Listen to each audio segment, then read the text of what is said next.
అధ్యాయంలోకి వెళ్దాం.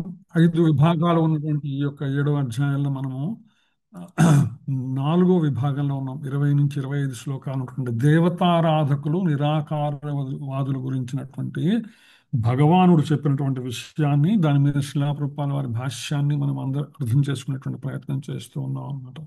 సో ప్రత్యేకించి 20 నుంచి 23 శ్లోకముల దాకా, 20, 21, 22, 23 4 శ్లోకములు దేవతలను పూజించేటువంటి వారు, అన్యదేవతారాధన చేసేటువంటి వాళ్ళు అల్పబుద్ధులు అనే విషయాన్ని భగవానుడు సుస్పష్టంగా ప్రకటించడము, వారికి కూడా శ్రద్ధను ఫలితాలను కూడా నేనే ఇస్తానని భగవానుడు స్పష్టం చేయటము, 24, 25 శ్లోకాల్లో నిరాకారవాదులు మందబుద్ధులు అనే అంశాన్ని, అటువంటి వారికి శ్రీకృష్ణ భగవానుడు ఎన్నటికీ బహిర్గతము కాడు, ఆయన కనిపించబోడు అనేటువంటి అద్భుతమైనటువంటి అంశాన్ని మనము చెప్పుకునేటువంటి ప్రయత్నం చేస్తున్నాం అన్నమాట. సో అందులో చివరిగా మనం చివరిగా చెప్పుకున్నటువంటిది 7వ అధ్యాయం 20వ శ్లోకం. కామైస్తైస్తై హృతజ్ఞానా ప్రపద్యంతే అన్యదేవతా తం తం నియమమాస్థాయ ప్రకృత్యా నియతా స్వయా. విషయ కోరికలచే జ్ఞానం అపహరింపబడినటువంటి వారు ఇతర దేవతలకు శరణమునుంది తమ గుణములను బట్టి ఆయా పూజా విధానములను అనుసరిస్తారు. అంటే భౌతికమైనటువంటి కోరికలు తాత్కాలికమైనటువంటి భౌతిక కోరికల కోసం కోరికలు కలిగినటువంటి వాళ్ళ యొక్క జ్ఞానం అపహరింపబడుతుంది. ఈ వేటి చేత, కోరికల చేత అపహరింపబడుతుంది. అప్పుడు వాళ్ళు ఏం చేస్తారు? అన్య దేవతలకు శరణం చేసి వారి యొక్క గుణాలని బట్టి వాళ్ళు సేవించే ప్రక్రియలో మొదలవుతారు. ఆ దేవతలకు శరణ చేస్తారు, విధానాలను అనుసరిస్తారు అనమాట. సత్వ రజో తమో గుణములో ఉన్నటువంటి 3 రకములైనటువంటి వ్యక్తులు అనే విషయాన్ని చెప్పుకుంటూ మనం తర్వాత శ్లోకంలోకి వెళ్దాం. 7:21లోకి. యో యో యాం యాం తను భక్త శ్రద్ధయార్చితుమిచ్చతి తస్య తస్యాచలాం శ్రద్ధాం తామేవ విదదామ్యహం.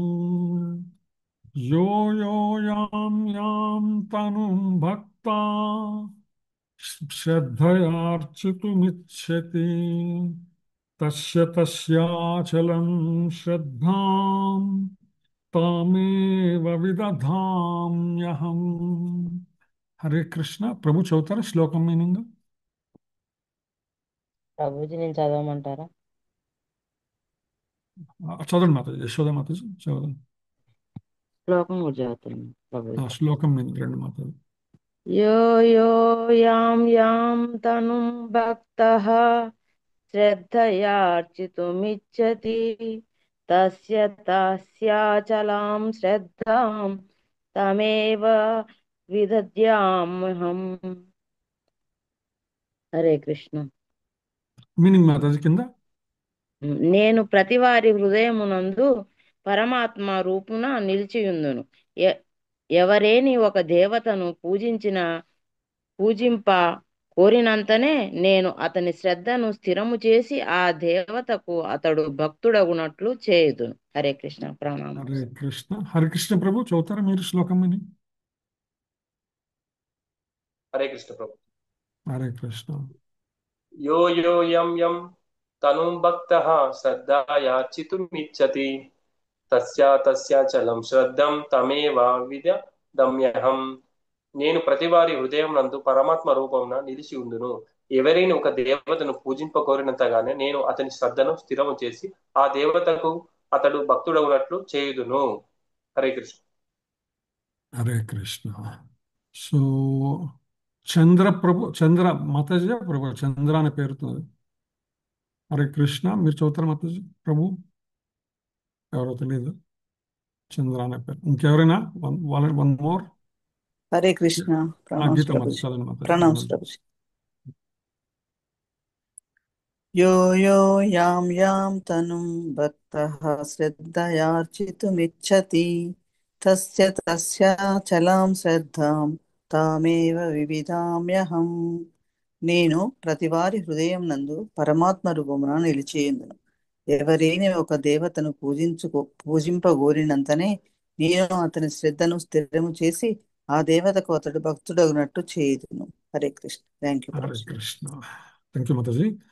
సో ఫర్ ఎగ్జాంపుల్ మన ఇంట్లో చిన్నపిల్లలు ఉంటారు. పసిపిల్లలు ఉన్నప్పుడు ఏం చేస్తారు వాళ్ళు, మేము కిందకి మేము వెళ్ళి ఆడుకోవాలా, దగ్గరలో ఉన్నటువంటి ఆట స్థలానికి వెళ్ళి ఆడుకోవాలా అంటాం. అన్నప్పుడు ఏం చేస్తారు తల్లిదండ్రులు, వాళ్ళని తీసుకెళ్ళి ఆ చిన్నపాటి ఆట స్థలం ఏదైతే ఉందో అక్కడ వదిలిపెట్టి వాళ్ళు పైనుంచి చూస్తుంటారు అనమాట. వాళ్ళ పాటికి వాళ్ళు ఆడుకునేట్టుగా వాళ్ళకి ఆ స్వతంత్రం ఇస్తారు. ఎందుకు, అక్కడ కూడా చేతులు పట్టుకొని నిలబడరు తల్లిదండ్రులు అనమాట. వాళ్ళకి ఆ కొంచెం స్వతంత్రం ఇచ్చి, అయితే వాళ్ళని గమనిస్తూ ఉంటారు, వాళ్ళు పడిపోకుండా, దెబ్బలు తగలకుండా ఇవన్నీ జాగ్రత్తగా గమనిస్తుంటారు. వాళ్ళు కూడా ఏంటి, వెనకాల మా అమ్మో నాన్న ఉన్నారు అనేటువంటి ఆ యొక్క ధైర్యంతో వాళ్ళు కూడా హ్యాపీగా అక్కడ ఇంకెవరైనా పిల్లలు ఉంటే వాళ్ళతో కలిపి ఆడుతూ ఉంటారు అనమాట. ఇదే విషయాన్ని ఇక్కడ చెప్పేటువంటి ప్రయత్నం చేస్తున్నారు భగవానుడు అనమాట. ఎట్లా అంటే, నేను ప్రతి వారి హృదయంలో ఉంటాను. పరమాత్మ రూపంలో ఆయన అందరి హృదయాల్లో ఉంటాడు అనమాట. ఏమవుతుంది, ఉన్నటువంటి వాళ్ళు ఎవరైనా ఒక దేవతను పూజించాలని వాళ్ళు కోరుకుంటే నేను వారి శ్రద్ధను ఆ దేవత మీద అతడు భక్తుడైనట్లు చేస్తానని చెప్తున్నాడు. అంటే మనం ఇతర దేవతలను ఆశ్రయించటము, ఆశ్రయించకపోవటము అనేటువంటి విషయమునకు మూలము మనమే. ఏ విధంగా అయితే మనము రాబోయే జన్మలో మనము శరీరాన్ని పొందటానికి మనమే కారణము, అదేవిధంగా ఏ దేవత మీద ఏ భక్తి ఉండాలా, ఉండకూడదు, ఉంటే ఏం చేయాలనేటువంటి ఈ సంకల్పములన్నీ కూడా మనకి భగవానుడు ఇచ్చేటువంటి స్వతంత్రములో ఉన్నటువంటి అంతర్భాగం అన్నమాట. భగవానుడు సర్వజీవులకు తండ్రిగా స్వతంత్రం ఇచ్చి ఆయన జోక్యం చేసుకోడు అనమాట. వాళ్ళ పాటికి వాళ్ళు ప్రవర్తించేటువంటి అవకాశం ఇస్తాడు. వాళ్ళకి తమ కోరికలు తీర్చుకునే అవకాశం కల్పిస్తారు. భగవానుడు జీవులకి స్వతంత్రం ఇవ్వటం ఎందుకు, మాయాశక్తి వలలో చిక్కుకోవడం ఎందుకు అనే ప్రశ్న కొందరు వేసేటువంటి అవకాశం ఉంది. దానికి సమాధానం శిలాప్రభుపాద భాషణలో ఇస్తూ, భౌతిక జగత్తులో అవకాశాలు సౌకర్యాలు కల్పించినచో జీవుల స్వతంత్రం అనేటువంటి పదానికి అర్థం ఉండదు. అంటే ఈ స్వతంత్రము గనను అవకాశాలు కనుక ఇవ్వకపోతే అది స్వతంత్రం అనే దానికి అర్థం ఉండదు అనమాట. జీవికి ఆ స్వతంత్రం ఇవ్వబడింది. అయితే ఆ ఇచ్చిన స్వతంత్రమును సద్వినియోగం, ఎందుకు జీవికి స్వతంత్రం ఇస్తాము, మన పిల్లలకు మనం ఎందుకు స్వతంత్రం ఇస్తాము, వారంతటా వారు వారి నమ్మకంతో వారు వారి శక్తి మీద ఆధారపడి వాళ్ళు పెరగటానికి, వాళ్ళ జ్ఞానవంతులు కావటానికి, సమాజంలో వారికి తమకంటూ ఒక స్థానాన్ని ఏర్పరచుకోవటానికి తల్లిదండ్రులు పిల్లలకు ఆ స్వతంత్రాన్ని ఇస్తారు. భగవానుడు కూడా అదే చేస్తాడు జీవులకు అనమాట. జీవులకు స్వతంత్రం ఇచ్చి వారంతటా వారు మంచి చెడులు తెలుసుకొని ఉన్నతమైనటువంటి స్థితికి ప్రయాణం చేయాలనేటువంటి సంకల్పంతో భగవానుడు ఆ స్వతంత్రం ఇస్తాడు. అందుకే భగవానుడు ఆ అవకాశాలు సౌకర్యాలు అన్నీ కూడా వారి యొక్క పూర్వజన్మ కర్మ ఫలము నుంచి వాళ్ళకి అందించేటువంటి ప్రయత్నం జరుగుతుంది అనమాట. అయితే అదే సందర్భంలో భగవానుడు మరొక విషయం చెప్పారు. ఏమని, ఎవరైతే అనన్యా చింతయంతో మాం ఏ జనా పర్యుపాసతే తేషాం నిత్యాభియుక్తానాం యోగక్షేమం వహామ్యహం అన్నాడు. మీరు గనక ఆ స్వతంత్రాన్ని వినియోగించుకుంటూ నా మీదే మీ చింతన గనక నిరంతరము గనక ఉన్నట్లయితే మీ యోగక్షేమాలు, మీ మంచి చెడులు నేను చూసుకుంటాను చాలా స్పష్టంగా భగవాన్ చెప్పాడు. అంతేకాదు, నువ్వు ఏదో చాలా చెయ్యాలని, చాలా సాధించాలనేటువంటి తపన పడుతుంటావు కదా, అవేమి ప్రత్యేకంగా నువ్వు చేయవలసిందేం లేదు. నువ్వు చేయవలసింది ఒకటే, ఏంటది, సర్వధర్మాన్ పరిత్యజ్య మామేకం శరణం వ్రజ అహంతా సర్వపాపేభ్యో మోక్షయిష్యామి మా శుచః. నన్ను అనుసరించటమే, నాకు శరణాగతి చేయడానికి మించిన ధర్మకార్యం ఇంకోటి లేదు. యత్ కరోషి యదస్నాసి యజ్జుహోషి దదాసి యత్ తపస్యసి కౌంతేయ తత్ కురుష్వ మదర్పణం అంటాడు భగవానుడు అనమాట. సో అంటే మనము ఏది చేసినా కూడా కృష్ణ ప్రీతికై చేస్తున్నామనేటువంటి భావనలో చేయటమే మన స్వాతంత్రాన్ని అత్యద్భుతంగా మనం వినియోగించటం అనమాట. అందుకని అటువంటి ఉపదేశ పాలన మానవునికి అత్యున్నతమైనటువంటి ఆనందాన్ని కలిగిస్తుంది.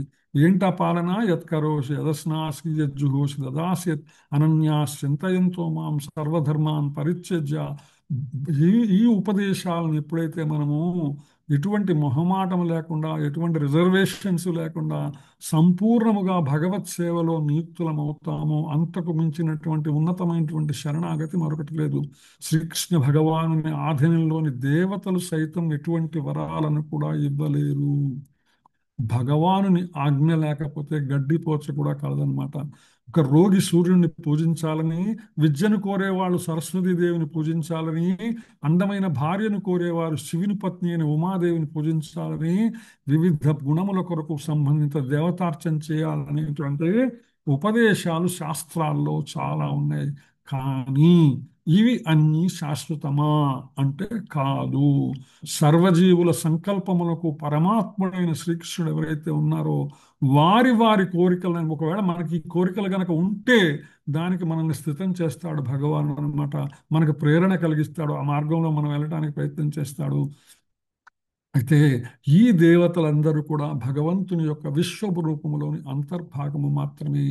అందుకని ఏ విధంగా వేరుకు నీరు పోస్తే చెట్టు శాఖలకు లభిస్తుందో, పరమాత్ముని యొక్క ఒకే ఒక్క సేవతో దేవతలందరూ కూడా తృప్తి చెందుతారు. అప్రయత్నంగా యోగక్షేమాలన్నీ కూడా వాళ్ళు నువ్వు ప్రత్యేకించి కోరక్కర్లేదండి. ఎప్పుడైతే నువ్వు భగవాను యొక్క విశేషమైనటువంటి భక్తి కలిగి ఉన్నావంటే, ఫర్ ఎగ్జాంపుల్ మీరు అనుకోండి, ఏదైనా మీరు భారతదేశంలో ప్రధానమంత్రికో లేకపోతే లేదా రాష్ట్ర స్థాయిలో ఒక ముఖ్యమంత్రికో సంబంధించిన వ్యక్తి అని తెలిసినప్పుడు మీరు ఏదైనా ఒక పబ్లిక్ ఏరియాకి వెళ్ళినప్పుడు మీకు ఇచ్చేటువంటి ప్రోటోకాల్ అంటారు వాళ్ళనమాట. అంటే ఆ ప్రోటోకాల్ నిర్వహిస్తారు. ఏమని వాళ్ళకి ఇచ్చేటువంటి మర్యాదను ఆ విధంగా అన్ని వస్తువులు వాళ్ళే కలుగజేస్తారు. ఏ విధంగా కలుగజేస్తారో, ఏ అధికారైనా కానీ, ఏ యొక్క విభాగమైనా కానీ, ఎక్కడైనా కానీ ఏ విధంగా మీరు ఫలాని వ్యక్తికి సంబంధించిన వారు, ప్రధానికి లేదా ముఖ్యమంత్రికి సంబంధించిన వారు అనేటువంటిది. అదే విధంగా ఎప్పుడైతే మీరు కృష్ణ భక్తులు అని తెలిసిందో ఆటోమేటిక్గా మిగిలిన దేవతలందరూ కూడా మీకు ఏవేవి ఏ సందర్భములలో ఏది ఏర్పాటు చేయాలో అవన్నీ వాళ్ళు చేసేస్తారనమాట. వాళ్ళు ఆ విధంగా యోగక్షేమములన్నీ వాళ్ళు నిర్వహించబడతాయి. సో అందుకని దేవతలు జీవులు భగవానుని ఆధీనంలో ఉండేవారే కనుక వీరికి సంపూర్ణమైనటువంటి స్వతంత్రం ఎప్పుడూ ఉండదు. వీళ్ళకు ఉండేటువంటిది పాక్షికమైనటువంటి స్వతంత్రమే, దేవతలకు కానీ జీవులకు కానీ. ఈ పాక్షిక స్వతంత్రాన్ని దేవతలు కానీ జీవులు కానీ ఎందుకు ఉపయోగించాలా? భగవంతుని సేవకు ఉపయోగించాలా, భగవద్భక్తుల సేవకు ఉపయోగించాలా. మనం గత వారం చెప్పుకున్నాం ఏ విధంగా యమరాజు ఆయన తన యొక్క యమకింకరులకు ఆయన ఏ విధమైనటువంటి సూచనలు ఇస్తాడు.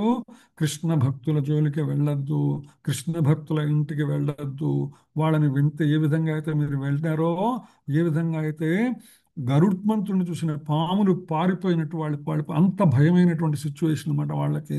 సో అట్లా అందరు దేవతలు కూడా వారి వారి సేవకులకు అదే రకమైనటువంటి ఇన్స్ట్రక్షన్స్ ఇస్తారు. ఏమని?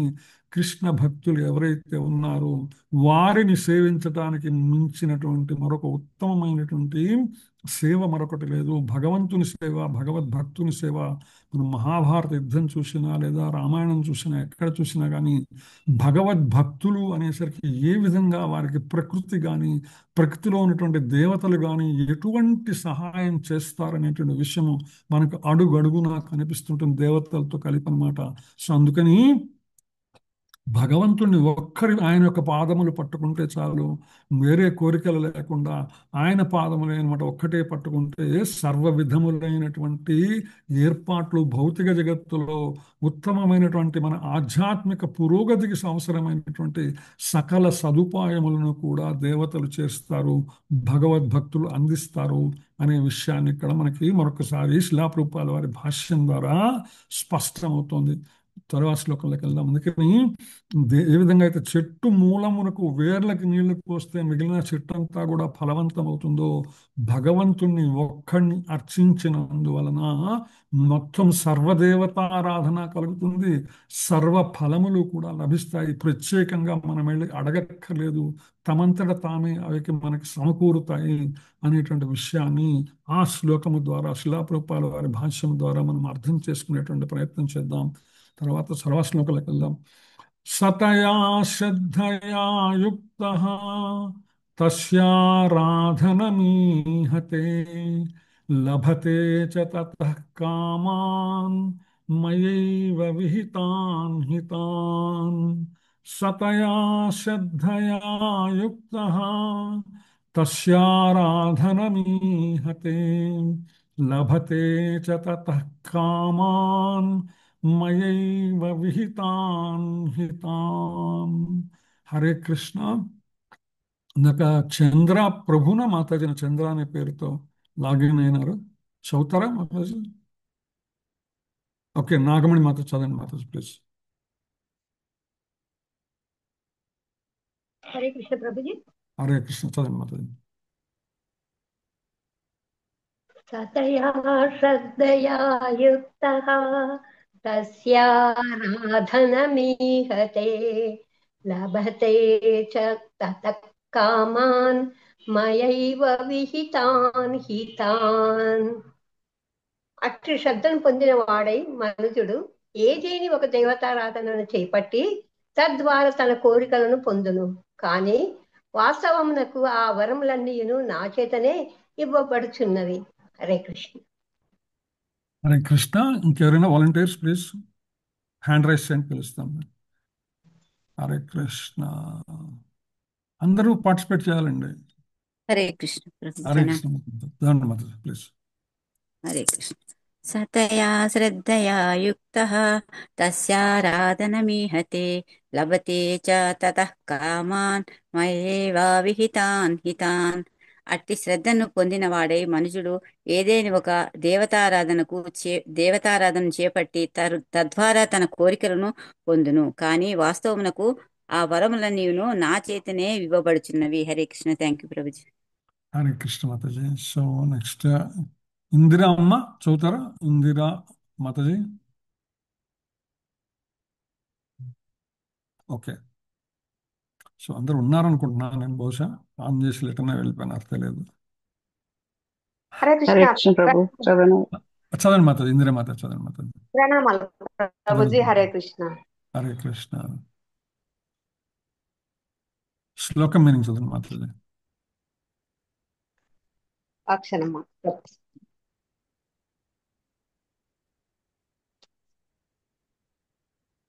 సతయా శ్రద్ధయా యుక్తః తస్యారాధనమీహతే లభతే చ తతః కామాన్ మయైవ విహితాన్ హితాన్. అట్టి శ్రద్ధను పొందినవాడై మనుజుడు ఏదేని ఒక దేవతారాధనను చేపట్టి తద్వారా తన కోరికలను పొందును. కాని వాస్తవమునకు ఆ వరములన్నీయును నా చేతనే ఇవ్వబడుచున్నవి. హరే కృష్ణ. హరే హరే కృష్ణ. ఇంకెవరైనా వన్ మోర్? ఇందాక తూర్య. హరే కృష్ణ. హరే కృష్ణ ప్రభుజీ. ప్రణామాలు. హరే కృష్ణ మాతాజీ. ప్రభుజీ ధన్యవాదాలు. హరే కృష్ణ. హరే కృష్ణ చదవండి మాతాజీ. శ్లోకం తూర్య చదవనా భాష్యం? శ్లోకం మీనింగ్ రెండు చదవండి మాతాజీ. తూర్య ఓకే. సతయా శ్రద్ధయా యుక్తః తస్యారాధనమీహతే లభతే చ తతః కామాన్ మయైవ విహితాన్ హితాన్. అట్టి శ్రద్ధను పొందిన వాడై మనుజుడు ఏదైనా ఒక దేవతారాధనకు చేపట్టి తద్వారా తన కోరికలను పొందును. కానీ వాస్తవమునకు ఆ వరములన్నీను నా చేతనే ఇవ్వబడుచున్నవి. హరే కృష్ణ. హరే కృష్ణ.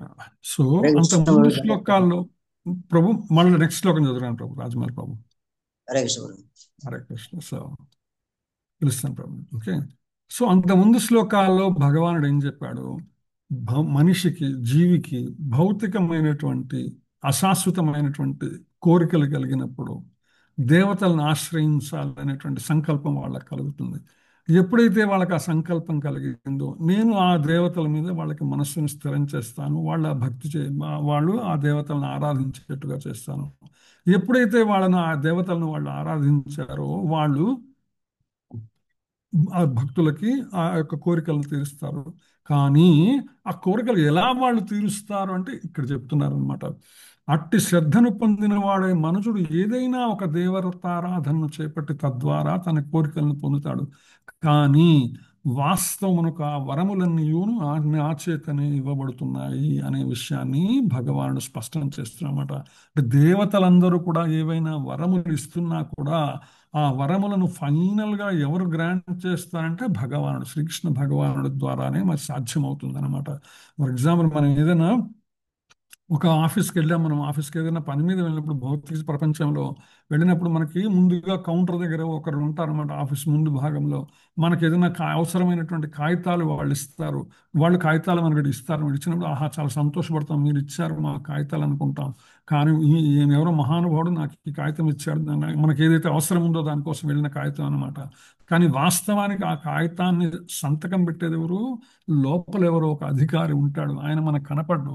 కానీ ఆయన సంతకం పెట్టడం వల్ల మాత్రమే ఆ కాగితానికి అంత విలువ కలుగుతుంది. అది ఇచ్చిన వాడిని మనం ఏంటంటే గుర్తుపెట్టుకుంటాం, కానీ ఆ సంతకం పెట్టిన వాడిని గుర్తుపెట్టుకోము. అదే విధంగా ఇక్కడ కూడా దేవతలు ఎవరైతే ఉన్నారో ఏవైనా కోరికలు వాళ్ళు కనుక తీరుస్తూ ఉంటే వాళ్ళంతటా వాళ్ళ శక్తి కలిగి కాదు, వారు ఆ వరములను తీర్చడానికి అవసరమైనటువంటి శక్తిని, అనుమతిని భగవానుడు ఇస్తాడు అనే విషయాన్ని ఇక్కడ భగవానుడు, శ్రీకృష్ణ భగవానుడు స్పష్టం చేస్తున్నారు. శ్రీకృష్ణ భగవాను అనుమతి లేకుండా దేవతలు తమ భక్తులకు ఎటువంటి వరాలను ఇవ్వలేరు.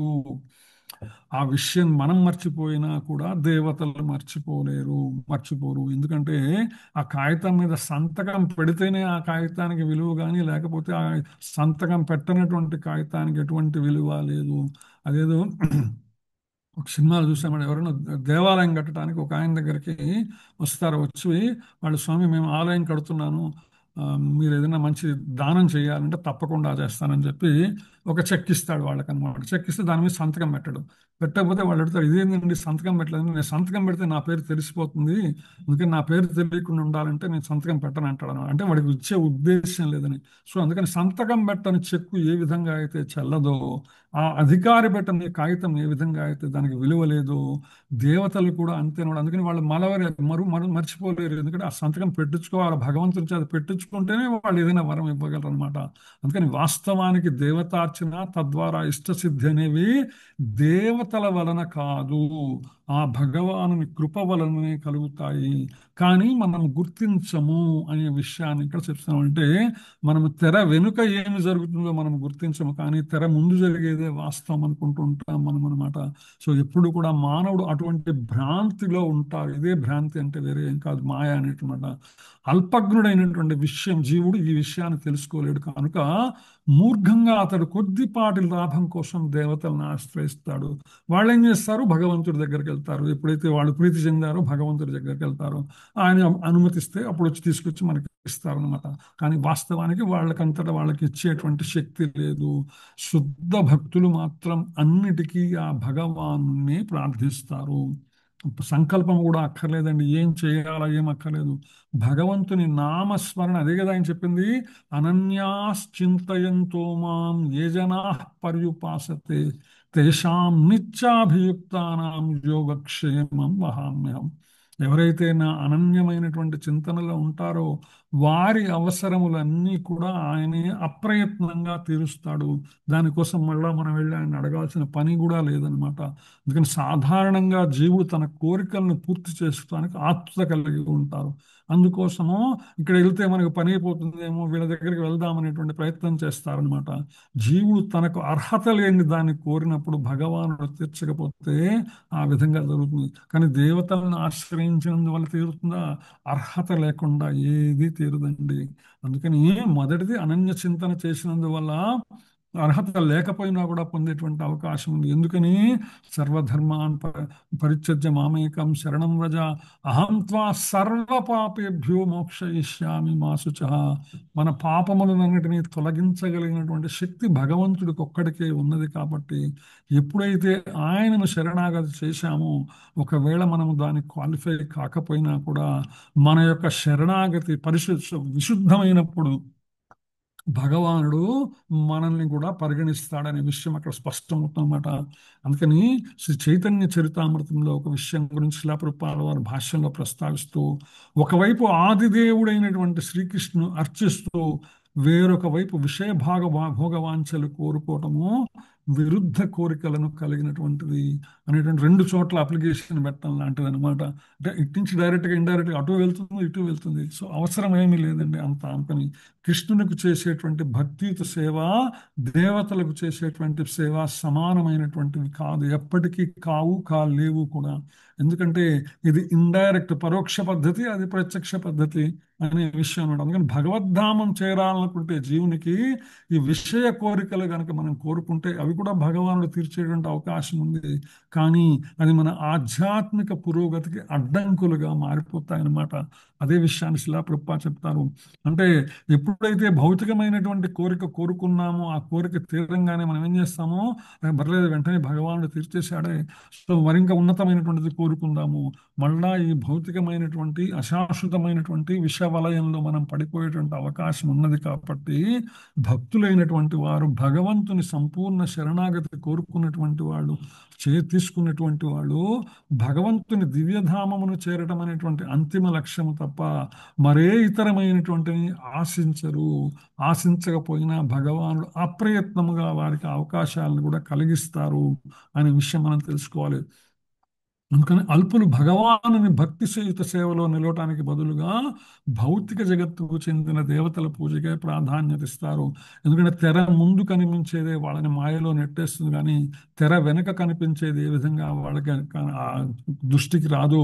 అందుకని వాళ్ళు ఏం చేస్తారు, దేవతలను ఆరాధిస్తే మనకు కోరికలన్నీ తీరతాయనేటువంటి ఒక విష వలయములోకి, భౌతిక వలయములోకి, సంసార చక్రములోనే కొట్టుమిట్టాడుతూనే ఉంటారు. అందుకని దేవతలను పూజించే తర్వాత శ్లోకంలో వెళ్దాం. ఇది అయిపోయింది కదా, ఓకే. తర్వాత శ్లోకం. అంతవత్తు ఫలం తేషాం తద్భవత్యల్పమేధసాం దేవాన్ దేవయజో యాంతి మద్భక్తా యాంతి మామపి. అంతవత్తు ఫలం తేషాం తద్భవత్యల్పమేధసాం దేవాన్ దేవయజో యాంతి మద్భక్తా యాంతి మామపి. హరే కృష్ణ. రాజమౌళి ప్రభు చదువుతారా? హరే కృష్ణ. దండ ప్రభు, చాలు ప్రభు. అంతవత్తు ఫలం తేషాం తద్భవత్యల్ప మేధసాం దేవాన్ దేవయజోయంతి మద్భక్తాయంతి మాపి. హరే కృష్ణ. దండోత్పన్నం. ప్రభు మీనింగ్ కూడా తాత్పర్యం కూడా మీనింగ్. అల్పబుద్ధి కలిగిన మనుషులు దేవతలను పూజింతురు, కానీ వారిచే ఇవ్వబడు ఫలములు అల్పములు, తాత్కాలికమైనవి ఉన్నవి. దేవతలను పూజించు వారు దేవత లోకంలోను చేరగా, నా భక్తులు మాత్రము అంత్యమున నా దివ్య లోకమునే చేరుదురు. హరే కృష్ణ. Thank you Prabhuji. నాకు చంద్రిక మాతాజీ చదవండి మాతాజీ. హరే కృష్ణ. ధన్యవాద ప్రణామ ప్రభుజీ. అంతవత్తు ఫలం తేషాం తద్వత్యల్ప మేధసాం దేవాన్ దేవయజో యాంతి మద్భక్తా యాంతి మామపి. అల్పబుద్ధి కలిగిన మనుషులు దేవతలను పూజించరు, కానీ వారిచే ఇవ్వబడు ఫలములు అల్పములు, తాత్కాలికమైనవి. దేవతలను పూజించువారు దేవతాలోకములకు చేరగా, నా భక్తులు మాత్రము అంచెమున నా దివ్య లోకమునే చేరుదురు. హరే కృష్ణ. Thank you Prabhuji. హరే కృష్ణ. జయ శ్రీ మాతాజీ. జయ శ్రీ హరే కృష్ణ ప్రభుజీ. దండోత్పన్నం. హరే కృష్ణ. అంతవత్తు ఫలం తేషాం తద్భవత్యల్పమేధసాం దేవాన్ దేవయజో యాంతి మద్భక్తా యాంతి మామపి. అల్పబుద్ధి కలిగిన మనుషులు దేవతలను పూజించరు, కానీ వారిచే ఇవ్వబడు ఫలములు అల్పములు, తాత్కాలికంగా ఉన్నవి. దేవతలను పూజించి వారు దేవతాలోకమును చేరగా, నా భక్తులు మాత్రము అంత్యమున నా దివ్య లోకమునే చేరుదురు. Hare Krishna. Thank you Prabhuji. Hare Krishna. Thank you Mataji. Hare Krishna. Next శ్లోకం వచ్చినప్పుడు కూడా చదవడానికి ఎవరైనా ఆసక్తి ఉన్న వాళ్ళందరూ కూడా హ్యాండ్స్ రైజ్ చేయండి. ఇప్పుడు మాతాజీ వాళ్ళు చేసినట్టు, చంద్రిక మాత, నాగచంద్రిక మాతాజీ, శ్రీమాత చేసినట్టు. ఒకవేళ చేయకపోతే నేనే పిలుస్తాను అందరినీ పేర్లు అనమాట. ఓకే, 1 by 1 పిలుస్తాను. హరే కృష్ణ. సో అల్పబుద్ధి కలిగినటువంటి మనుషులు దేవతలను పూజిస్తారంటే ఇతర దేవతారాధన ఏదైతే ఉన్నదో దీనికి కారణము కొంచెం కన్ఫైన్డ్ అనమాట. ఒక పరిమితమైనటువంటి ఆలోచన ఏదైతే ఉంటుందో, పరిమితమైనటువంటి దృక్పథం ఏదైతే ఉంటుందో, పరిమితమైనటువంటి బుద్ధి ఏదైతే ఉంటుందో అటువంటి వాళ్ళు దేవతల్ని పూజిస్తారు. అయితే వారిచ్చే ఫలములు అల్పములు, అదే సందర్భంలో తాత్కాలికమై ఉన్నవి. ఎందుకంటే భౌతిక జగత్తు సంబంధించినమైనటువంటి ఎటువంటి కోరికలైనా తాత్కాలికమైనటువంటివి, అందులో ఎటువంటి సందేహం లేదు కదా. దేవతలను పూజించేవారు దేవతాలోకములను చేరుతారు. మనం అనేక రకములైనటువంటి లోకములు ఉన్నాయి. ఆయా లోకములలో ఉన్నటువంటి వాళ్ళు ఆయా లోకములకు చేరితే నా భక్తులు మాత్రం అంచెమున నా దివ్య లోకమునే చేరుదురు అనే విషయాన్ని భగవానుడు చెప్పడం జరిగిందనమాట. సో దేవతలను పూజించేవారు ఆ దేవతలు నివసించే లోకం మాత్రమే చేరతారని ఇక్కడ చాలా స్పష్టంగా చెప్పబడింది. కొందరు వ్యాఖ్యాతలు చెప్పినట్లుగా దేవతలను పూజించిన చివరికి అందరూ శ్రీకృష్ణుని చేరతారనేటువంటిది సత్యం కాదు. కొంతమంది మాయావాదులు చెప్పేటువంటి ప్రయత్నం. రాజమౌళి ప్రభు మ్యూట్ చేసుకుంటారా మీరు? హరే కృష్ణ. సో కొంతమంది చెప్తుంటారు అనమాట, ఏ విధంగా అయితే నదులన్నీ సాగరమునకు చేరతాయో, ఎవరిని పూజించినా ఆరాధించినా భగవంతునికే చేరతాయి అనేటువంటి మాయావాద సిద్ధాంతాన్ని కొంతమంది ప్రచారం చేసేటువంటి ప్రయత్నం చేస్తారు. ఇది సత్యము కాదు అనే విషయాన్ని ఇక్కడ సుస్పష్టంగా భగవానుడు చెప్తున్నారు అనమాట. ఏ ఏ దేవతలను మనము పూజిస్తామో ఆయా దేవతల లోకాలకు పోతాము. ఒకవేళ మనుషుల్ని పూజిస్తే అంటే కొంతమంది మనుషుల్ని పూజించే వాళ్ళని కూడా చూస్తుంటాం మనం ప్రస్తుత సమాజంలో. హనుమాచార్యులు అంటారు, మనుజుడే పుట్టి మనుజుని సేవించి అనుదినమును దుఃఖం అందలేన అంటారు. ప్రస్తుతం మనుజుల్ని పూజించే వాళ్ళని, భూత ప్రేతాలని పూజించే వాళ్ళని కూడా చూస్తుంటాము. వీళ్ళు ఏమవుతారండి? వాళ్ళు ఎక్కడ ఉంటే అక్కడికి వెళ్తారు. అందులో అనుమానం ఏంటి? దేవతలను పూజించిన వాళ్ళే దేవతాలోకాలకు వెళ్ళినప్పుడు మనుషుల్ని పూజించినటువంటి వాళ్ళు లేదా భూత ప్రేతాలను పూజించినటువంటి వాళ్ళు ఎక్కడికి వెళ్తారు? అక్కడికి వాళ్ళు ఎక్కడ ఉంటే అక్కడికి వెళ్తారు అనమాట. సో అందుకని దేవతలు శ్రీకృష్ణ భగవానుని దేహంలోని వివిధ భాగములే అయితే భగవానుని పూజించే ఫలితం దేవతలను పూజించినా కలగాలనే ప్రశ్న రావచ్చు. వాస్తవానికి వాళ్ళ యొక్క వాదం ఏదైతే ఉంటే దేవతలందరూ భగవంతుని శరీరంలోని భాగాలే కదండి. ఒకవేళ వాళ్ళని పూజిస్తే భగవంతుని ఒక అవయవాన్ని పూజించినట్టే కదా అనేటువంటి ఒక వితండమైనటువంటి వాదాన్ని చెప్పేటువంటి ప్రయత్నం ఉంటుందన్నమాట. ఎందుకంటే అటువంటి వాళ్ళని ఏంటంటే ఎప్పుడైనా సరే మనం నోటితో ఆహారం తీసుకోగలము కానీ చెవితోనూ ముక్కుతోనూ కంటితోనూ ఆహారం తీసుకోలేం కదా. తీసుకుంటే ఏమవుతుంది? ప్రాణాపాయం. ఒకవేళ ముక్కుతో కనుక ఆహారం తీసుకునే ప్రయత్నం చేస్తే ప్రాణాపాయానికి కూడా అవకాశం ఉందన్నమాట. అందుకని అజ్ఞానం వలన వాళ్ళు ప్రతి దేవత భగవానుడని లేదా భగవానుతో సమానమని మూర్ఖంగా భావిస్తారనమాట. అందుకని తన స్థితితో నిమిత్తం లేకుండా తనను మరియు దేవతలను ఆ భగవాను అంశాలుగా తెలుసుకోగలిగితే మనుజుని యొక్క జ్ఞానం పూర్ణమవుతుంది. ఏ విధంగా అండి? దేవతలు అంటే ప్రత్యేకమైనటువంటి కాదు, మానవ జీవితం తర్వాత ఉన్నతమైనటువంటి మరొక తరానికి చెందిన మరొక స్థాయికి చెందినటువంటి వాళ్ళు దేవతలు. వాళ్ళు కూడా ఈ భౌతిక జగత్తు అనేటువంటి బ్రహ్మాండములోని అంతర్భాగములే, అశాశ్వతమైనటువంటి భౌతిక జగత్తులో అంతర్భాగములే. ఏ విధంగా భౌతిక జగత్తంతా అశాశ్వతమో దేవతా లోకము అంతా కూడా అశాశ్వతమైనటువంటిది, ఇది శాశ్వతమైనటువంటిది కాదు అనే విషయాలు మానవుడు తెలుసుకోగలిగితే ఇక దేవతలను ఆశ్రయించేటువంటి ప్రసక్తే రాదనమాట.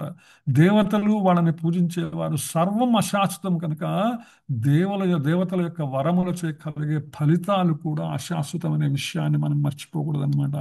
ఎందుకంటే వాళ్ళు అంత పరిమితిని మించి ఇవ్వలేరు అనమాట. ఉదాహరణకు మీరు రావణుడు, హిరణ్యకశిపుడు వీరు అన్యదేవతలను ఆరాధించి ప్రార్థించిన వారు మరణాన్ని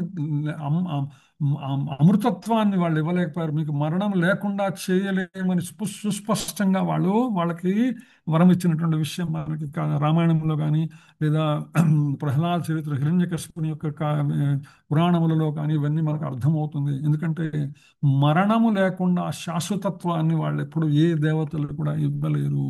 అందుకని చివరికి వాళ్ళు అన్ని విశేషమైనటువంటి వరములు పొందినప్పటికీ కూడా భగవంతుని యొక్క చేతిలో మరణం పొందక తప్పదు అనే విషయం మనకి ఇక్కడ స్పష్టమవుతుంది అనమాట. అందుకని శ్రీకృష్ణ భక్తియుత సేవకుడు ఎవరైతే ఉంటారో, ఎవరైతే శ్రీకృష్ణుని యొక్క భక్తియుత సేవలో నిత్యమైనటువంటి జ్ఞాని ఎవరైతే ఉంటారో వాళ్ళు పూర్ణమైన నిత్యానంద స్థితిని సాధిస్తారనమాట.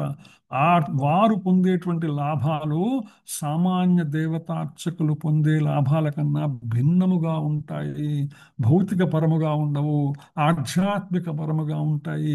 ఆధ్యాత్మిక ఉన్నతికి భగవంతుని దివ్యధామమునకు వెళ్ళటానికి అవకాశమైనటువంటి వరములను వారు భగవంతుని చేత పొందబడతారనమాట.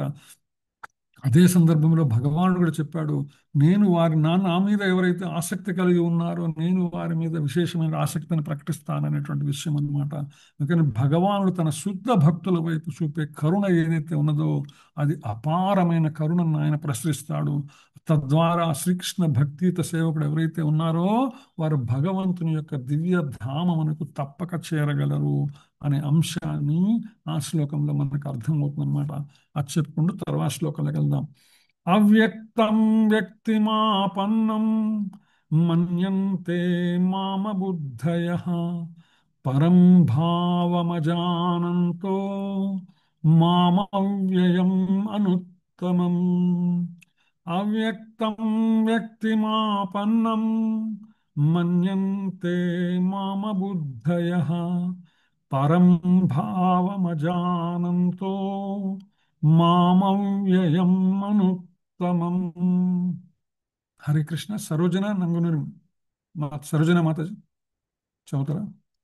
హరే కృష్ణ ప్రభుజీ, దండోదర ప్రణామం ప్రభు. హరే కృష్ణ. దండ మాతాజీ. అవ్యక్తం వ్యక్తిమన్నాం మనన్యే మామ బుద్ధయ పరం భావమజానంతో మామవ్యయం అనుత్తమం. నన్ను సంపూర్ణముగా తెలియని మందబుద్ధులు దేవదేవుడైన నేను శ్రీకృష్ణుడు తొలుత నిరాకారుడైన ఇప్పుడు ఈ రూపము పొందానని భావిస్తారు. అల్పజ్ఞత వలన వారు నాశము లేని అత్యుత్తమమైన నా దివ్య భావమును తెలియలేరు. హరే కృష్ణ ప్రభుజీ. హరే కృష్ణ. వైకుంఠేశ్వరి మాతాజీ. హరే కృష్ణ ప్రభుజీ, ప్రణామాలు. అవ్యక్తావ్యక్తిమాపన్నం మన్యేంత మామ బుద్ధయా పరం భావమజానాంతో మామాన్యయాం అనుత్తమం. నన్ను సంపూర్ణముగా తెలియని మందబుద్ధులు దేవుడైన నేను కృష్ణుడు తొలుత నిరాకారుడైన ఇప్పుడు ఈ రూపము పొందనని భావిస్తారు. అల్పజ్ఞత వలన వారు నాశనము లేని అత్యుత్తమమైన నా దివ్య భావమును తెలియలేరు. హరే కృష్ణ ప్రభుజీ. హరే కృష్ణ. సరోజ మాతాజీ. హరే కృష్ణ ప్రభుజీ. హరే కృష్ణ. అవ్యక్తం వ్యక్తిమాపన్నం మన్యంతే మామ బుద్ధయః పరం భావమజానంతః మమావ్యయమనుత్తమం. నన్ను సంపూర్ణముగా తెలియని మందబుద్ధులు దేవదేవుడనైన నేను శ్రీకృష్ణుడు తొలుత నిరాకారుడనై ఇప్పుడు ఈ రూపం పొందానని భావిస్తారు. అల్పజ్ఞత వలన వారు నాశనము లేని అత్యున్నతమైన నా దివ్య భావమును తెలియలేరు. Thank you Prabhuji. Hare Krishna. Hare Krishna Mata. Thank you Mataji. Hare Krishna. ఇప్పుడు మనకు శిలా ప్రభుపాద ఎప్పుడు కూడా ఏ అవకాశం వచ్చినా కూడా మాయావాదులు లేదా నిరాకారవాదులని ఆయన స్పష్టంగా ఖండించేటువంటి ప్రయత్నం చేస్తారు. ఎందుకంటే వాళ్ళు ఈ యొక్క భౌతిక జగత్తులో క్రియేట్ చేసినటువంటి ప్రత్యేకంగా ఆధ్యాత్మిక జ్ఞాన సంబంధంలో వాళ్ళు చేసినటువంటి గందరగోళం ఇంకెవరూ చేయలేదన్నమాట. అందుకని శిలాప్రభుపాద వారు అవకాశం వచ్చినప్పుడల్లా కూడా దాని మీద ఆయన యుద్ధం చేసినట్టుగా మాట్లాడతారు. అందుకని ఇక్కడ స్పష్టంగా చెప్తున్నాడు. ఎందుకంటే మీరు టీవీల్లో కానీ ఎక్కడైనా సరే ప్రవచనములు ఏవైనా సరే ఉంటే మాయావాదుల ప్రవచనలు అన్నీ కూడా వాళ్ళు రెండు మాటలు మాట్లాడతారండి. ఏందని? భగవానుడు నిర్గుణ నిరాకారుడు అనేటువంటి విషయం అన్నమాట. నిర్గుణుడు నిరాకారుడు అంటారు. ఎంత దురదృష్టకరమైనటువంటి దాని యొక్క భావం అంటే ఇది మాయావాదం అనే విషయాన్ని ఇక్కడ స్పష్టం. భగవానుడు చెప్తున్నాడు ఏమని? నన్ను సంపూర్ణంగా తెలియనటువంటి మందబుద్ధులే, ఎవరికైతే బుద్ధి లేదో వాళ్ళు నేను నిరాకారుడునని ఇప్పుడు రూపం పొందానని భావిస్తారు. అంటే నేను వాస్తవానికి నాకు ఆకారం లేదని, నేను ఈ యొక్క అవతారం కోసమే కృష్ణుడిగా నేను వచ్చానని వాళ్ళు భావిస్తారనమాట. ఈ విషయాన్ని ఆయన ఖండిస్తున్నది. వీళ్ళని ఏమన్నాడు? వాళ్ళని మందబుద్ధులు, అబుద్ధయ అనేటువంటి విషయాన్ని ప్రస్తావిస్తున్నాడు భగవానుడు అనమాట. అంటే వాళ్ళకి బుద్ధి లేదు. భగవానుడు నిర్గుణ నిరాకారుడు అని ఎవరైనా గనక చెప్తే వాళ్ళకి బుద్ధి లేదు అని అర్థం అనమాట సుస్పష్టంగా. ఇప్పుడు రూపం పొందాన్ని భావిస్తారు. ఎందుకనంటే అల్పజ్ఞత వలన వారికి అల్పజ్ఞత అంటే కొద్దిపాటి జ్ఞానమే ఉంది, ఎక్కువ పూర్తి జ్ఞానం లేదనమాట. అందువల్ల నాశనము లేని అత్యుత్తమమైనటువంటి నా దివ్య భావాన్ని తెలియలేరు. ఎప్పటికీ కూడా వాళ్ళు తెలుసు భగవానుడు సర్వశక్తి సంపన్నమైనటువంటి భగవానుడు. ఆకారము కావాలనుకుంటే ఆకారమును పొందగలడు, ఆకారం వద్దనుకుంటే ఆకారం లేకుండా చేసుకోగలడు. అటువంటప్పుడు నువ్వెవరు అండి మనం ఆయనకి ఆకారం లేదనేటువంటి పరిమితిని విధించడానికి మనం ఎవరం అసలు? మనకి ఏమి అర్హత ఉన్నదని, ఆయనకి ఆకారం ఉండదనేటువంటి వాదనను వినిపించడానికి అసలు ఇది అల్పజ్ఞత కాకపోతే ఇంకేమైందా? భగవానుడు సర్వశక్తి సంపన్నుడైనప్పుడు అనే విషయాన్ని నువ్వు నమ్ముతున్నావా? ఎస్, నమ్ముతున్నాను. నమ్ముతున్నప్పుడు ఆయన అవసరమైతే ఆకారం తీసుకుంటాడు, అవసరమైతే ఆకారం తీసుకుంటాడు. ఆయన ఇష్టమా? ఆయన చేయగలడా? చేయగలడు. మరి చేయగలనన్నప్పుడు నువ్వు ఓన్లీ ఆయన నిర్గుణ నిరాకారని ఎట్లా చెప్తున్నావా అంటే ఇంక ప్రశ్న ఉండదు వాళ్ళ దగ్గర అనమాట. సో అందుకోసమని ఆ విషయాన్ని ఇక్కడ భగవానుడే స్పష్టంగా ఖండిస్తున్నాడు. నిరాకారవాదులు తమ అజ్ఞానం కారణంగా భగవంతునికి రూపం లేనివాడని వాదిస్తారు. రామానుజాచార్యుల వారి యొక్క పూర్వాచార్యులైనటువంటి శ్రీ యామనాచార్యుల వారు ఒక చక్కని శ్లోకం చెప్పారు స్తోత్రరత్నంలో. దాని శిలాప్రూపాల వారు ప్రస్తావిస్తూ త్వాం శీల రూప చరితై పరప్రకృష్టై సత్వైన సాత్వికతయా ప్రబలైశ్చ శాస్త్రైః ప్రఖ్యాత దైవ పరమార్థ విదాం మతైశ్చ నైవాసుర ప్రకృతయః ప్రభవంతి బోద్ధుం. హే ప్రభు, వ్యాసదేవుడు, నారదుడు వంటి భక్తులు నీవు దేవదేవుడని తెలిసి ఉన్నారు. వేదవాంగ్మయం అవగాహన చేసుకోవడం ద్వారా నీ గుణమును, రూపములను, కర్మలను తెలిసి మనుషుడు నిన్ను దేవదేవుడని అర్థం చేసుకోగలడు. కానీ రజస్తమో గుణములందున దానవులు, అభక్తులు మాత్రం నిన్ను ఎప్పటికీ తెలుసుకోలేరు. వారు నిన్ను అర్థం చేసుకోలేరు. అభక్తులైనటువంటి వారు వేదాంత ఉపనిషత్తులను, ఇతర వాంగ్మయమును నిపుణతతో చర్చించినా కూడా ఆదిదేవుడైనటువంటి నిన్ను అవగాహన చేసుకోవటం వారికి సాధ్యం కాదు. ఎందుకంటే ఒక స్థిరమైనటువంటి అభిప్రాయానికి వచ్చి వేదవాంగ్మయాన్ని చదవటం మొదలు పెడితే భగవానుడు నిర్గుణ నిరాకారుడు అనేటువంటి ఒక ముద్రని మనసులో వేసుకొని దాని ప్రకారం చదివేది అర్థం చేసుకోవాలని ప్రయత్నం చేస్తే భగవానుడు ఎప్పటికీ వాళ్ళ కనపడనమాట. అదే విషయాన్ని ఆయన యామనాచార్యుల వారు ఆ శ్లోకంలో ప్రస్తావించారు. దాని శిలాప్రభుపాద వారు తమ భాష్యంలో పొందుపరిచారు. సో అందుకని అబుద్ధయ, అబుద్ధులు ఎవరయ్యా వీళ్ళంటే పరతత్వం అనేటువంటి నిరాకారం అనేటువంటి భావనలో ఉన్నటువంటి వాళ్ళు అబుద్ధులు. వారు పరతత్వ నిజ రూపం తెలియనటువంటి వాళ్ళు.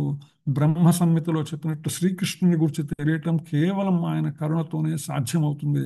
దేవతలను పూజించే వాళ్ళు వేదవాంగ్మయం యొక్క ఊహాకల్పన చేసే భక్తిహీనులు కూడా బుద్ధిహీనులే అనేటువంటి విషయం ఈ శ్లోకములో చాలా స్పష్టంగా చెప్పబడింది. అందుకని శ్రీమద్ భాగవత వివరణ ఏంటంటే పరతత్వమైనటువంటి పరతత్వపు యొక్క చరమ అనుభవం శ్రీకృష్ణ భగవానుడే. అయితే చాంశ కలాపుంస కృష్ణస్తు భగవాన్ స్వయం.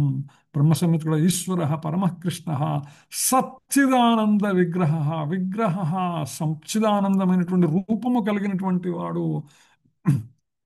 అనాదిరాదిర్గోవింద సర్వకారణ కారణం. సర్వకారణమునకు కారణమైనటువంటి వాడు, అనాది అయినటువంటి వాడు, గోవిందుడైనటువంటి వాడు, చక్కని సచ్చిత ఆనందమయమైనటువంటి రూపము కలిగిన వాడు. ఆయనే ఈశ్వరుడు లేదా కృష్ణుడు అనేటువంటి అద్భుతమైనటువంటి విషయమును బ్రహ్మ సంహిత, భగవద్గీత, భాగవతము ఇంత స్పష్టంగా చెప్పుతున్నప్పటికీ కూడా దీనిని కూడా మాయావాదులు భగవానుడు నిర్గుణ నిరాకారుడు. ఎందుకంటే వాళ్ళు ఆ విధమైనటువంటి కళ్ళద్దాలు పెట్టుకున్నారన్నమాట. మనకి ఈ విధంగా తెలుగులో ఒక సామెత ఉంది, పచ్చకామెల వాడికి లోకమంతా పచ్చగా కనిపిస్తున్నటువంటి ఒక సామెత ఉంది. ఏ రంగు కళ్ళద్దాలు పెట్టుకుంటే ప్రపంచం అంతా అదే కనిపిస్తుంది. వాళ్ళు ఫిక్స్ అయిపోయినారు ముందనమాట. ఏమని? ఈ యొక్క భగవానుడు నిర్గుణ నిరాకారుడు అనేటువంటి కళ్ళద్దాలు పెట్టుకుని దాని ద్వారానే మాత్రమే శాస్త్రములు కానీ జ్ఞానము కానీ చదవాలని, చూడాలనేటువంటి ఒక వితండము, మూర్ఘమైనటువంటి వాదనని వాళ్ళు పట్టుకొని దానిలోనే మునిగి తేలుతూ ఉంటారనమాట. కానీ శ్రీకృష్ణుడు పూర్ణ పురుషోత్తముడైన దేవదేవుడని ప్రత్యేకంగా పలికినటువంటి శంకరాచార్యుల వారు ఎవరైతే చెప్పారో అనేక స్తోత్రములలో, స్తుతులలో, గ్రంథములలో, ప్రత్యేకించి భగవద్గీతలో భగవానుడు పూర్ణ పురుషోత్తముడైనటువంటి దేవదేవుడు, సగుణ సాకారుడు అనే విషయాన్ని శంకరాచార్యుల వారు సైతం ఆయన నిర్ధారిస్తే ఆయన అనుయాయులు అనుయాయులము, ఆయన యొక్క శిష్యులము, ఆయన శిష్య పరంపరలో అంతర్భాగం అని చెప్పుకునేటువంటి నిరాకారవాదులైన అల్పజ్ఞులు మటుకు దాన్ని అనుసరించారనమాట. నిరాకారవాదులు శ్రీకృష్ణుని నిజతత్వం తెలియక ఆయన దేవకి వసుదేవుల పుత్రుడని, రాకుమారుడని, లేకపోతే శక్తివంతమైనటువంటి ఒక మనుజుడని భావిస్తారనమాట. అందుకనే భగవానుడే చెప్తాడు భగవద్గీత 9వ అధ్యాయంలో అనమాట, అవజానంతి మామూఢా మానుషీం తనుమాశ్రితం. మూఢులు మాత్రమే నన్ను సాధారణ మానవునిగా భావిస్తారని భగవాను స్పష్టం చేస్తాడు.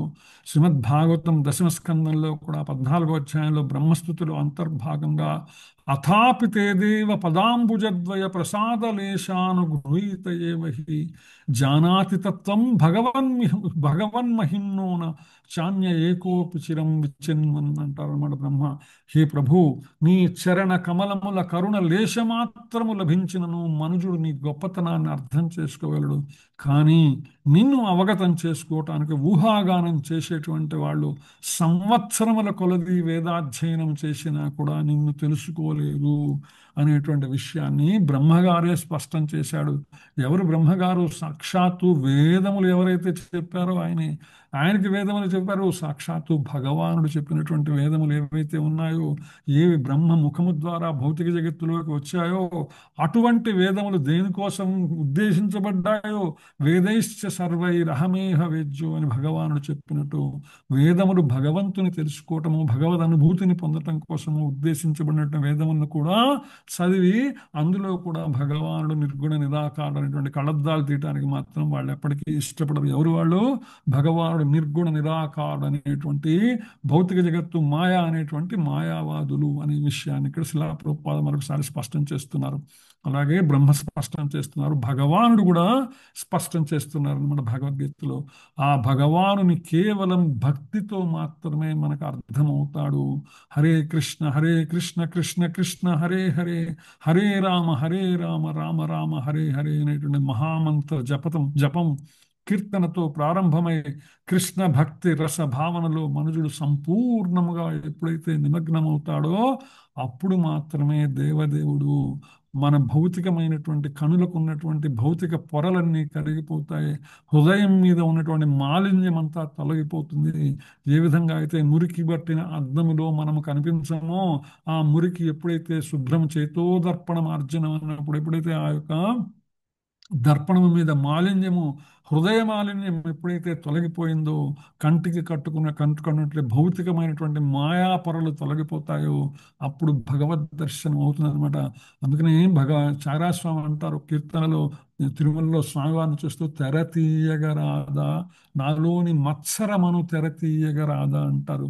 అంటే ఆ చాగరాస్వామి తిరుమల క్షేత్రానికి వెళ్ళినప్పుడు అప్పటికి కర్టన వేసేసారట. ముందు ఒక ద్వారానికి తెర ఉంటుంది కదా. నిజంగానే అయ్యో నేను వచ్చాను, ఇంత దూరం వచ్చాను, స్వామి దర్శనం నాకు జరగలేదా అని ఆయన స్వామివారి ముందు నుంచొని చక్కటి కీర్తన పాడారు. తెరతీయగా రాదా నాలోని మత్సరమను తెరతీయగా రాదా అని. అప్పుడు ఎప్పుడైతే ఆ కీర్తన ఆలపించారో చాగరాస్వామి, ఆ స్వామివారి ముందున్న కర్టన ఏదైతే ఉందో, ఆ తెర ఏదైతే ఉందో దానంతా తొలగిపోయిందట. సో అట్లా అనమాట, మనలో మత్సరము అనేటువంటి నేను అనేటువంటి నాది అనేటువంటి ఈ యొక్క స్వార్థ చింతన ఎప్పుడు ఉంటుందో అప్పటిదాకా ఎందుకు ఉంటుంది? అది భౌతికమైనటువంటి కోరికల విష వలయములో చిక్కి ఉంటాము కాబట్టి నేను నాది అనేటువంటి భావన నిరంతరం ఉంటుంది. ఈ నేను నాది అనేటువంటి భావన నిరంతరం ఉన్నంత వరకు కోరికల వెంబటే మనం పరిగెడుతూ ఉంటాము. ఎప్పుడైతే దీని నుంచి బయటపడ్డామో, మత్సరమును అధిగమించామో, ఆ తెర ఆటోమేటిక్గా తొలగిపోతుంది, భగవద్ దర్శనం మనకు కలుగుతుంది అనేటువంటి విషయాన్ని ఇక్కడ స్పష్టం చేస్తున్నారట. అందుకని అభక్తులైనటువంటి నిరాకారవాదులు ఎవరైతే ఉన్నారో వాళ్ళు ఏం చేస్తారు? శ్రీకృష్ణుని దేహం పాంచభౌతికమని, ఆయన శరీరం, ఆయన మరణించాడనేటువంటి విషయాన్ని కూడా మనం వింటూ ఉంటాం అనమాట. మరణించాడు, శరీరాన్ని వదిలేశాడు, ఇక్కడ విషయాలని చెప్తుంటారు. అతని కర్మలు, రూపము, అతనికి సంబంధించిన సమస్తము మాయా అని పలుకుతుంటారు. అందుకనే నిరాకారవాదులని మాయావాదులని కూడా పిలుస్తారనమాట. వాస్తవానికి వాళ్ళు పరమతత్వం తెలిసినటువంటి వాళ్ళు కానే కాదు అంటారు శిలా ప్రభుపాద భాష్యంలో. ఇదే అధ్యాయంలో 20వ శ్లోకంలో కామపూర్ణ కోరికలచే అంధులైనటువంటి వారు వివిధ దేవతల శరణు చేస్తారు అని స్పష్టంగా వివరించబడింది. గత శ్లోకంలో ఎవరైతే దేవతలను పూజించేవారో వారి లోకాలను పొందుతారు. కృష్ణ భక్తులు కృష్ణలోకం చేతనంటే దేవతలు ఉండే లోకము దేవలోకము, కృష్ణుడు ఉండే లోకము కృష్ణలోకము. ఇంత స్పష్టముగా భగవానుడు చెప్పినప్పటికీ కూడా నిరాకారవాదులు శ్రీకృష్ణ భగవాను రూపరహితుడని, భగవానుడు రూపరహితుడని, ఈ రూపాలన్నీ ఆపాదించబడినవి అని చెప్తారు. ఎవరైతే ఎక్కడైతే ఉంటారో అది ఆయన ఇల్లు అని చెప్తాం కదండి. ఎక్కడైతే దేవతలు ఉంటారో దేవతాలోకాలని చెప్తాము. ఎక్కడైతే కృష్ణుడు నా లోకంలో నేను ఉంటానయ్యా అని ఆయన చెప్తున్నా కూడా లేడు, ఆయనకి లోకం లేదు, ఆయనే లేడు అనేటువంటి మాటలు ఎట్లా మాట్లాడతారండి? అదే విషయాన్ని ఇక్కడ శిలా ప్రభుపాదుల వారి భాష్యంలో భగవద్గీతలో భగవానుడు చెప్పేదాన్ని మనకు మరింత లోతుగా అర్థం కావడానికి చెప్తున్నాడు అనమాట.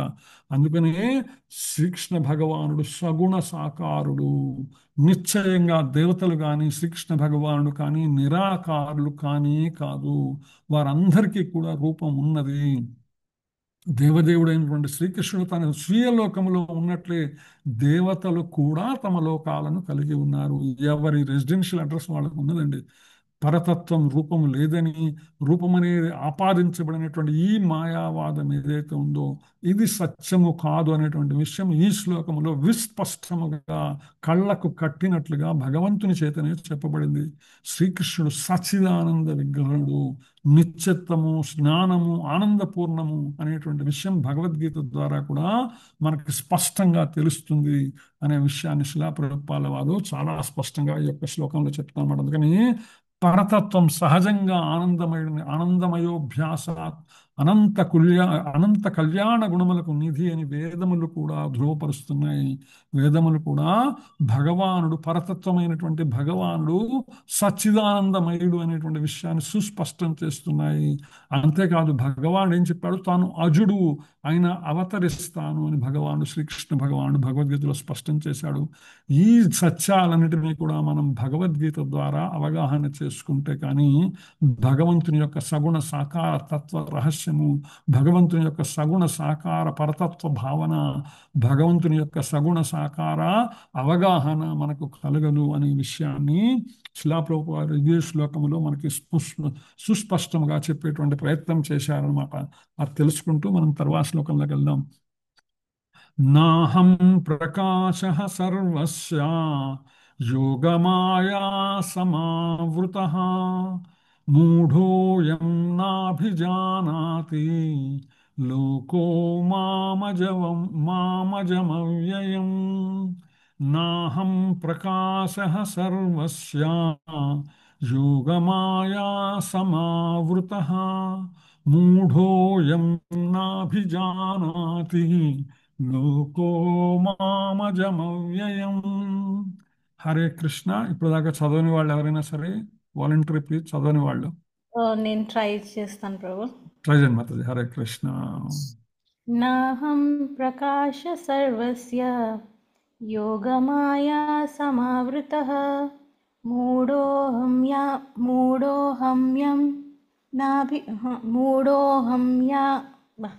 నాభిజానాతి మాతాజీ.